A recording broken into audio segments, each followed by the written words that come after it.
మేమెప్పుడూ గూడా సంవత్సరం మిరపకాయలతోటి కారం అయితే ఆడిస్తామండి. సంవత్సరానికి సరిపడా ఒకేసారి కాయలైతే కొనేసుకొని మిరపకాయలతోటి కారం అయితే ఆడించుకుంటాము. పచ్చడి కారం, ఇంకా కూరలో కారం గూడా ఆడించుకుంటాము.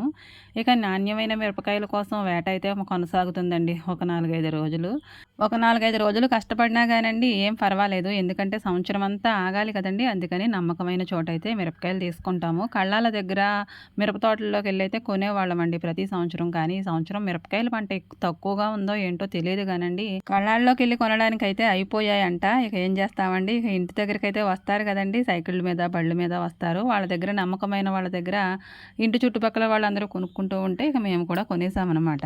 ఈ సంవత్సరం మిరపకాయలు కాస్త లేట్‌గానే కొన్నట్టండి. ఈ పాటికే కారం ఆడించేసేవాళ్ళం, పచ్చడి కూడా పట్టేసేవాళ్ళం. కాస్త లేట్ అయ్యింది. మరి లేట్ అయినప్పుడు దొరకవు కదండీ! నాణ్యమైన మిరపకాయలు కావాలంటే మార్చి, ఏప్రిల్ నెలల్లో కల్లా కొనేసుకోవాలండి. ఇక మేమైతే మిరపకాయలు కొనేసాము. మంచివే అన్నట్టుగానే ఉన్నాయిలెండి.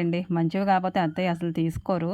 ఇక వాటినైతే మేము చెరో పక్కన కూర్చొని వాటి ముసుకులుంటాయి కదండీ! ఇంకా వాటిలో ఏమైనా బాగోని కాయలుంటే బాగోనివంటూ ఏమీ లేవు గానీ ముసుకులు మొత్తం తీసేసాము. నేనేమో కత్తిపీట వేసుకొని కూర్చొని తీసేస్తే, అత్తయ్య గారేమో పచ్చడి మిరపకాయలు చేత్తోటైతే తీసేశారు. ఒక 2 ఈసులు పచ్చడికి, ఇంకా మిగతావైతేనేమో కారానికండి. ఇక మొత్తం 10 కేజీలు పైనే ఉంటాయిలెండి. ఇంకా మణుగికైతే ఎక్కువే కదండీ! ఇలా సంవత్సరం మాకు ఇన్ని కాయలైతే పడతాయండి. ఇంకా వీటినైతే ఒక 4, 5 రోజుల పాటు, 5 రోజులు పట్టదు గానండి, ఒక 4 రోజులైనా సరే వీటిని శుభ్రంగా ఎండలో ఆరబెట్టేసుకోవాలి. ముసుగులన్నీ శుభ్రంగా తీసేసిన తర్వాత. బాగా ఆరిన తర్వాత గళ్ళు గళ్ళుమనే శబ్దం వస్తుందండి. ఇక ఆరిపోయినట్టే. ఇక అప్పుడైతే కారం ఆడించేసుకోవచ్చు. అంతవరకు కూడా ఈ మిరగాయలతో కుస్తీలు పట్టవలసిందేనండి. వీటితో ఎంత జాగ్రత్తగా ఉన్నా సరేనండి, ఆరబెట్టిన ప్రతిసారి వాటిని ఎత్తినప్పుడల్లా కూడా కళ్ళ వెంట నీళ్లు రావాల్సిందేనండి. ముక్కులైతే తుమ్ములతో నిండిపోతాయి. కారం ఆడించాక మళ్ళీ వస్తాను. వీడియో నచ్చితే లైక్ చేయండి. Thank you.